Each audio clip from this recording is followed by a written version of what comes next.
Le soleil, les bienfaits du soleil, les méfaits du soleil, se sentir bien grâce à la lumière. Est-ce que vous le savez ou non, mais Israël est un pays où la dépression est la moins importante au monde. C'est grâce à la lumière, paraît-il. Si vous voulez en savoir plus, restez avec nous. Carole Carat et Frédéric Lévy, c'est parti. Feel good pour être bien dans sa peau et dans sa tête. Alors on va danser avec ce générique. En tout cas, bonjour à toutes les deux. Bonjour. Salut, bienvenue. Bonjour. On va parler du soleil et ça me plaît. Alors tout de suite, on rentre dans le vif du sujet. Les effets positifs du soleil, parce que les effets négatifs sont nombreux. On va quand même commencer par donner un peu le moral aux gens. On va pas les casser d'entrée de jeu. Alors, ils sont nombreux ces effets positifs, Carole? Alors déjà, le soleil, on est en plein dedans. Okay, on arrive dans l'été, on voit les gens, les plages sont pleines, etc. Donc c'est important de parler du soleil et de savoir que ça peut être notre meilleur ami, mais ça peut être aussi notre pire ennemi. Alors, pourquoi notre meilleur ami? Parce qu'en fait, quand on le consomme avec modération, le soleil, il va nous procurer des choses exceptionnelles. La première chose qu'il va nous procurer, c'est qu'il va, dans notre corps, participer à la synthèse de vitamine D. Vous savez ce que c'est que la vitamine D, ce qu'on donne aux petits bébés pour aider à la conception, à l'apport de leurs os, la calcification de leurs os. Donc ça fortifie le corps, c'est bon pour la croissance. C'est très bon aussi pour la peau, et donc ça va éviter d'avoir des problèmes d'acné, par exemple, ou des problèmes de psoriasis. Première bonne chose. C'est pas mal. C'est déjà pas mal. Ouais. Deuxième chose, le soleil a un effet énergétique exceptionnel. C'est-à-dire qu'il va nous donner une pêche de folie.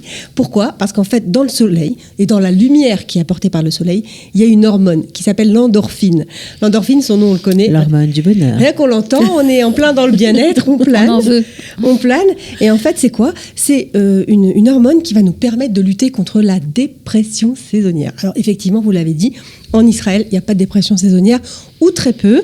C'est un pays... En tout cas, moins qu'ailleurs. Moins qu'ailleurs. La lumière, le soleil, le ciel bleu fait qu'en fait, on a une joie de vivre, une pêche qui est donc... qui vient de là. Qui est très importante et qui agit effectivement sur le taux de suicide, qui baisse le taux de suicide. Le soleil a aussi des effets bénéfiques. Vous avez entendu parler de la mer Morte. À la mer Morte, ils traitent les problèmes de peau avec les UV, mais ils mesurent exactement la dose d'UV pour pouvoir traiter des problèmes de peau comme le psoriasis, le vitiligo. Et donc, c'est des expositions contrôlées qui traitent, en fait, qui font exactement le contraire de ce qu'on aurait pensé, qui, au lieu de faire un dégât sur la peau, va soigner la peau. C'est vrai que le soleil utilisé à bon escient et en quantité mesurée permet d'améliorer sa santé, d'améliorer le bien-être qu'on peut éprouver. Les cures de soleil de la mer Morte sont remboursées par la sécurité sociale au Danemark. On a plein de Danois qui viennent. C'est remboursé on par va la partir au Danemark, je crois. Non, mais c'est incroyable. Ils viennent 3 semaines, un mois. En Israël. Oui, tout frais payé par leur sécurité sociale parce que ça traite tous leurs problèmes de peau. Extra. Bon, alors super. On continue sur les effets du soleil. Par contre, il n'y a pas que des effets bénéfiques. Malheureusement, on va parler des effets néfastes aujourd'hui. Tout d'abord, pour faire comprendre en fait aux auditeurs qu'il faut vraiment s'en méfier. Pourquoi ? Il peut être cause de liaisons cutanées, c'est-à-dire il peut faire des brûlures. Les brûlures peuvent causer des cloques. Ces cloques peuvent rester. Si ces brûlures sont répétées, et notamment depuis l'âge de leur petite enfance, ils peuvent malheureusement avoir un effet sur la peau, jusqu'à entraîner des cancers de la peau. Donc il faut être vraiment très vigilant. Au niveau du vieillissement de la peau, savez-vous, Cathy, que 90% de nos rides, il est dû au soleil. Donc il faut se protéger, ça veut dire quoi ? À partir d'un certain âge, il faut sortir avec de l'écran total ? Il faut s'en protéger complètement ? Déjà, c'est culturel, le bronzage. Par exemple, en Asie, si vous connaissez un peu les femmes asiatiques, elles sont sans arrêt avec leur ombrelle, elles se blanchissent la peau. Le soleil, pour elles, c'est une catastrophe, c'est leur ennemi. Pourquoi ? Il va créer des taches. Elles ont une mélanine qui est très forte, donc tout de suite, ça va sortir en taches. Et puis, c'est pas du tout classe pour elles d'être bronzées. Ici, c'est très trend d'être très bronzé. Exactement. Alors, comment on fait ? Alors, le soleil, il est dangereux. Je vais juste revenir aussi sur une chose, c'est que quand on pèle, c'est-à-dire qu'on prend un coup de soleil, on pèle. En fait, qu'est-ce qui se passe quand on pèle ? Nos cellules de la peau sont détruites. Donc, il faut après reconstituer ça. Donc, il va falloir se protéger. Alors, se protéger, ça veut dire quoi ? Utiliser une protection qui est en accord avec votre carnation. Vous avez la peau claire. Une femme qui est blonde, yeux bleus, une femme qui est roux, ou un homme qui est roux, par exemple, ne peut pas avoir la même protection par rapport au soleil. Donc il faut faire très attention, il faut acheter une protection adaptée. Exactement. Alors, c'est quoi les protections ? C'est intéressant, on va en parler. Les protections, ça va minimum, moi je vous conseille de commencer à 30, un SPF de 30. 50, peut-être même 100 pour les peaux qui sont très très très fragiles, ou les bébés, ou les nourrissons, ou les enfants. Mais la protection, il y a quelque chose qui est très intéressant, que les gens ne savent pas, c'est que la protection, c'est pas le niveau de protection, c'est le temps de protection. C'est ça, c'est-à-dire qu'on peut avoir une protection avec un indice assez fort, mais si on s'en met une fois à 8h du matin et qu'on passe la journée à la plage jusqu'à 19h sans mais c'est vrai, sous un soleil très fort et qu'on n'a pas fait attention à remettre de la protection, on n'a rien compris. Peut-être pas de 9h à 17h, mais en tout cas, une protection 20. Si je mets à côté une protection 50, eh ben, j'aurais besoin de m'en mettre 2 fois moins que vous qui avez mis du 20. D'accord. C'est intéressant aussi pour le calcul. Pour vraiment se protéger, il faut en mettre plusieurs fois. Exactement. Bien sûr, il faut renouveler la protection. Ensuite, au niveau des horaires, le soleil, on le sait bien, c'est pas une légende, de 12h à 15h, il est très très fort. Donc, moi, ce que je recommande, c'est quand on sort de l'hiver, et l'hiver a été très long, on arrive, on a la peau claire. Il faut y aller très très doucement. Préparer sa peau. C'est-à-dire, comme tester un peu sa peau. Rester 1 heure, de 4h à 5h, le coucher du soleil, etc. Y aller petit à petit.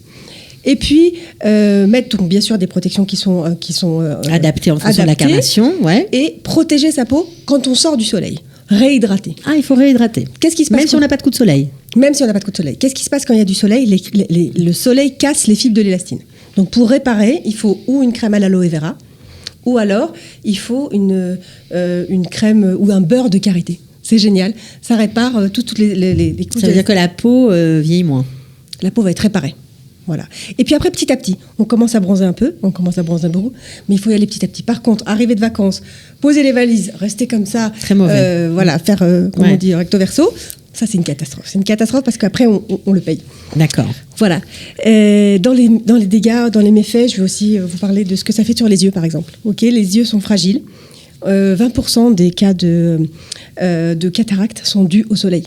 Donc il faut faire très attention, il faut mettre des lunettes importantes avec des bons filtres solaires UV et puis qu'elles prennent bien le contour des yeux pour protéger notre vue. Ben voilà, on a appris des choses aujourd'hui. Alors Frédéric, qu'est-ce que ça vous inspire des choses, cette façon de parler du soleil qu'est-ce qu'on dit en coaching du soleil? C'est quoi Moi, j'ai un peu dévié du sujet, je ne sais pas si c'est un peu le même, mais c'est être solaire. C'est-à-dire que même quand il n'y a pas de soleil, on crée du soleil avec les gens qui sont autour de nous. D'accord, alors c'est quoi être solaire? Alors, c'est quoi être solaire? D'abord, on le sait instinctivement. On a envie de s'approcher des gens solaires. Ils ont un magnétisme, ils ont une aura et on a envie de s'en approcher. Je le disais tout à l'heure, je vais le répéter. Cathy et Carole, vous êtes 2 personnes très solaires et on a envie de s'approcher de vous. Pour moi, c'était je pense que c'est un compliment. C'est très gentil. C'est un très beau compliment. Et pour moi, enfant, c'était beaucoup moins évident. J'étais pas solaire. Alors c'est pour ça que j'ai envie de partager ça, parce que c'est pas une fatalité. On n'est pas obligé de le rester toute sa vie, pas solaire. C'est bien parce que c'est des sujets dont les gens n'osent pas trop parler. Oui, alors en général. Les gens qui sont pas solaires entre guillemets, c'est qu'ils sont en général timides. Donc ils n'osent pas montrer à l'extérieur ce qu'ils ont à l'intérieur. Ils pensent que c'est pas intéressant, que ça va pas suffisamment être à la hauteur des autres. Donc c'est une marque de timidité.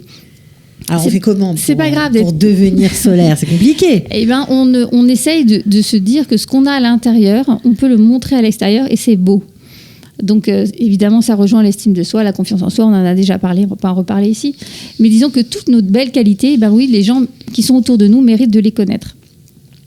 Alors, il y a 2 choses pour être solaire. Il y a l'extérieur. À l'extérieur, on voit d'abord le sourire et on entend le rire. Cathy, on entend souvent ton rire. Et je pense que c'est ce qui plaît aux gens. Merci. Oui, c'est vrai. Et le sourire, oui, on s'entraîne devant le miroir à sourire. C'est comme ça qu'on devient solaire en prenant les apparats. On mime. C'est pas grave. Même si on l'est pas, dans un premier temps, on mime. Ensuite, à l'intérieur, qu'est-ce que c'est être solaire? C'est 2 qualités essentielles. C'est être positif et être optimiste. Et ça sort à l'extérieur, c'est évident. Une personne qui est positive et optimiste, de toute façon, ça va transpirer, ça va transparaître. Alors, ce que vous nous dites, ok, on l'entend bien, Fred, mais c'est pas évident pour quelqu'un qui a envie de devenir solaire, mais qui est super angoissé dans la vie, qui voit tout, qui anticipe les catastrophes et qui est pas vraiment positif ni optimiste. Comment on fait pour changer cette façon d'être? Alors, on ne devient pas tous des idiots à dire que tout est parfait et que tout est génial. Voilà, on n'a pas une banane alors qu'il y a le monde qui s'écroule autour de nous. On dit que les pessimistes, que nous sommes les descendants des pessimistes, c'est-à-dire ceux des hommes de Cro-Magnon qui ont vu le danger et qui sont partis en courant. Donc les pessimistes. Et on est tous des descendants de pessimistes. Alors comment on fait pour donc on sépare, oui, les vrais problèmes donc, qui existent et qu'on essaye de traiter. Et puis on essaye d'être optimiste, c'est-à-dire dans un premier et positif. Il y a une thérapie qui est très bonne, c'est la reconnaissance. Okay. À partir du moment où je m'oblige à être reconnaissante envers mes maîtres, mes parents et HM, je vais devoir faire la longue liste de tout ce que j'ai et que je suis et à qui je leur dois. La gratitude. La gratitude, oui, tout à fait. Et donc à partir de là, à partir de là, il y a quelque chose il y a un sentiment positif qui naît. Et oui, je cultive ce côté positif et il va finir par ressortir. C'est très très très fort. D'accord. Donc on remercie, d'accord. Qu'est-ce qu'on peut faire encore pour essayer de devenir en tout cas positif, de voir la vie avec un filtre rose ou bleu? Oui, déjà on essaye d'éduquer nos enfants comme ça. On leur montre que le verre est à moitié plein et pas à moitié vide. D'accord. On leur montre. Donc, en montrant à nos enfants, on s'éduque nous-mêmes. Hein, donc c'est très intéressant de continuer à le faire. Même si on pense l'être, on continue à s'entraîner. Et puis on se préserve des mauvaises influences. On ne regarde pas les infos à peine à ouvert un œil. On n'est pas obligé d'avoir. On ne check pas ses mails. Non, on n'est pas obligé d'avoir toutes les mauvaises infos de la Terre. Parce que les infos, c'est quoi? C'est les mauvaises nouvelles. Hein. On vous dit rarement quand ça va. Parfois, ça peut arriver. Oui, enfin, plus tard, dans la matinée. Mais disons que dès que vous allumez la radio, en général, vous avez les mauvaises nouvelles. Donc, on se laisse un temps, on se respecte soi-même, on respecte son rythme. On se laisse le temps de dire merci à la vie d'être en vie. On s'assoit, on ouvre la fenêtre, on profite du rayon de soleil. Exactement. On ouvre les volets. Tout à l'heure, tu as parlé d'ouvrir les volets, mais c'est essentiel d'ouvrir les volets.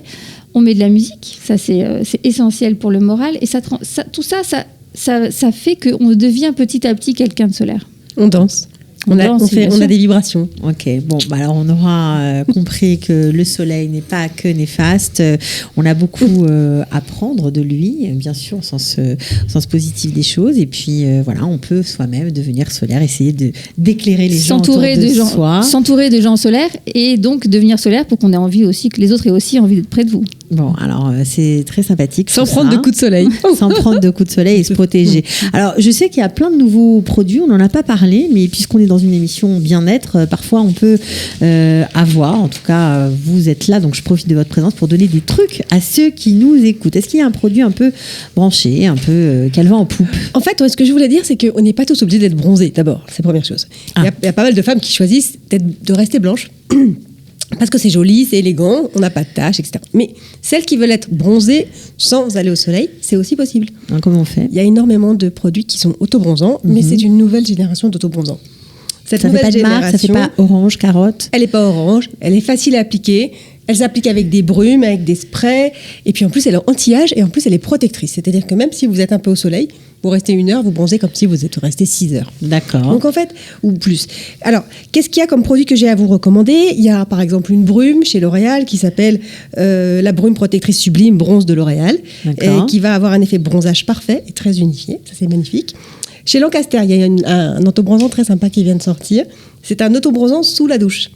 C'est-à-dire que vous êtes sous la douche et vous appliquez donc l'autobronzant et vous êtes donc tanné avec un teint qui va aller progressivement. Plus vous en mettez et plus vous êtes bronzé. D'accord. Bon ben voilà, c'était sympa. C'est bien d'avoir un petit truc comme ça en fin d'émission pour profiter du soleil, pour être solaire et profiter des bienfaits du soleil. On ne parle pas du reste. Merci beaucoup. Merci. Et on se retrouve la semaine prochaine pour un nouveau thème. Ciao. Ciao. Feel Good pour être bien dans sa peau et dans sa tête.